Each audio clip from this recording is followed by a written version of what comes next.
Hello పిల్లలు, ఈరోజు ఇంకో మంచి కథ చెప్పనా? ఏంటంటే, చిత్రగ్రీవం అనే ఒక పావురం ఉందిట. దానికి మిగిలిన పక్షులందరితో కలిసిమెలిసి ఉండేదిటప్పుడు. అంచేత అందరికీ చిత్రగ్రీవుడంటే చాలా ఇష్టం అన్నమాట. ఒకరోజు పక్షులన్నీ కలిసి నేస్తం నేస్తం మనందరం ఆహారం సంపాదించుకోవడానికి అలా అడవి వైపు వెళదామా అని అడిగేట. ఓ సరే, దానికే ఉంది, నడవండి అందరూ అందిట. అన్నీ కలిసి ఒక చెట్టు దగ్గరికి వచ్చి ఆ చెట్టు మీద నిలబడి చూస్తూ ఉన్నాయిట. అదే సమయానికి ఒక వేటగాడు కొన్ని నూకలు చల్లి చెట్టు కింద దానిమీద పక్షుల్ని బంధించే ఒక నెట్ వల కప్పి, ఎలాగైనా సరే పక్షులన్నీ ఎక్కువ పక్షులొచ్చి ఇవాళ ఈ నూకలు తిని అందులో చిక్కుకుంటే వాటినన్నింటినీ నేను బంధించి సంచిలో పెట్టి తీసుకెళ్ళి పట్నానికెళ్ళి అమ్మేసి డబ్బులు పట్టుకెళ్ళొచ్చు, అంచేత బోల్డ్ పక్షులు దొరుకుతాయి నాకు ఇవాళ అనుకున్నట్ట. సరే అని చెప్పి మొత్తానికి చెట్టు వెనకాల నించుని రెడీగా నించునున్నట్ట, చూస్తూ ఏ పక్షులు వస్తాయా అని. అదే సమయానికి ఈ పక్షులన్నీ చెట్టు మీద ఉన్నాయి కదా, ఇవన్నీ చిత్రగ్రీవుడి సంఘటన చూసిందిట. మిగిలిన పక్షులన్నీ ఆహా, మనకి చాలా అదృష్టం, ఇవాళ బోళ్ళు నూకలు చల్లి రెడీగా ఉన్నాయి, ఆహారం దొరికింది, చక్కగా కడుపు నిండా తినచ్చు అనుకున్నాయిట అన్ని పక్షులు.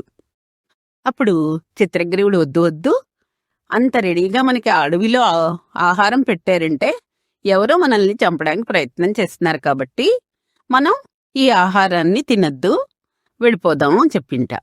అయినా సరే మిగిలిన పక్షులు, నువ్వు అసలే తినవు, మమ్మల్ని కూడా తిన్నివ్వో, మాకు ఈరోజు బాగా ఆకలిసిస్తుంది, అంచేత మేము ఎలాగైనా సరే బొజ్జ నిండా ఆ నూకల్ని తినేస్తాము, అప్పుడు కావాలంటే ఆలోచించుకోవచ్చని చిత్రగ్రీవుడి మాట వినిపించుకోకుండా అన్నీ కిందకి దూకేసేయట.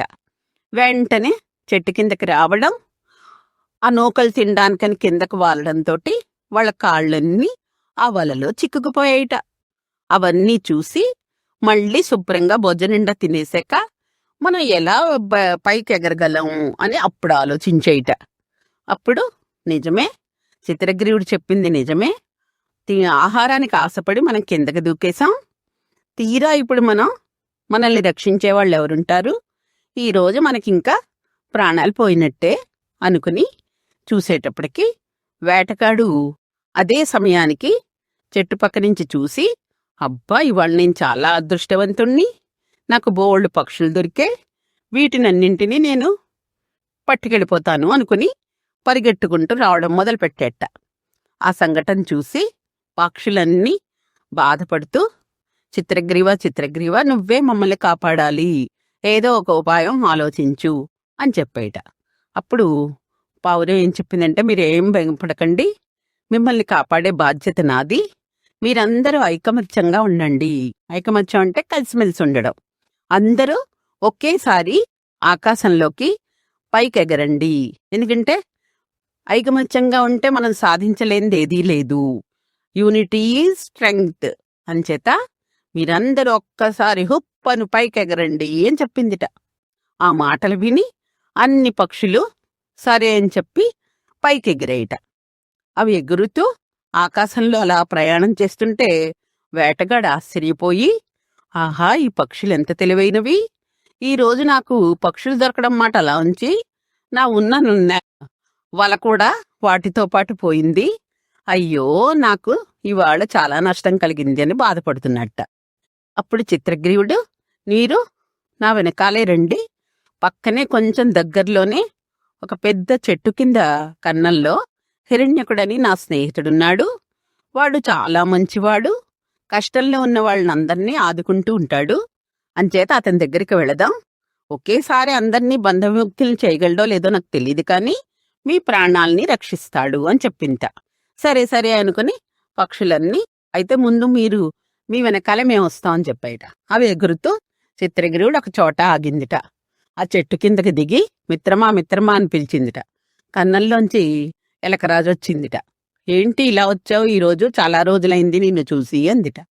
నా స్నేహితులందరూ ఆపదలో ఉన్నారు, వాళ్ళని ఎలాగైనా నువ్వే కాపాడాలి అని చెప్పింట. ఓ సరే, దానికే ఉంది, మరి నా బంధువులందరూ ఇక్కడ ఎవరూ లేరు, నేనే ఉన్నాను ఇవాళ. అంచేత అందరినీ ఒక్కసారిగా రక్షించలేను, కానీ కొంతమందిని బంధ విముక్తుల్ని చెయ్యగలను అని చెప్పాయట. సరే నీ ఇష్టం, ప్రాణాలు పోకుండా కాపాడితే చాలు, అంతకంటే మాకేం అక్కర్లేదు అని చెప్పింట చిత్రగ్రీవుడు. సరే అయితే అని చెప్పి అవన్నీ అక్కడే హిరణ్యకుడు ఒక్కొక్కళ్ళ దగ్గరికి వచ్చి ఆ చిక్కుముళ్ళన్నీ విప్పి వాళ్ళందరినీ మొత్తానికి బంధ విముక్తుల్ని చేసింట. అన్నీ కలిపి అతనికి నమస్కారం పెట్టి, ఉపాయం ఉంటే ఎటువంటి అపాయాన్నైనా ఎదుర్కోగలం, అంచేత మనందరం కలిసిమెలిసి ఉన్నప్పుడు ఎవ్వరూ ఏమీ చెయ్యలేరు అని ఆలోచించుకుని వెంటనే చిత్రగ్రీవుడి మాట విన్నందువల్లే మనం ఈరోజు ప్రాణాలతో బతికి బయటపడ్డాం. కాబట్టి మనం ఇంకా ఎప్పుడు అతని మాటలు విని అతని స్నేహంలోనే చక్కగా ఉందామని చెప్పేట. దీన్ని బట్టి మిత్రుల వలన ఎంత లాభం ఉంటుందో మీకు తెలిసిందా చిన్నారులు? అర్థమైందా అందరికీ? ఉంటాను. బాయ్ బాయ్ అమ్మమ్మ.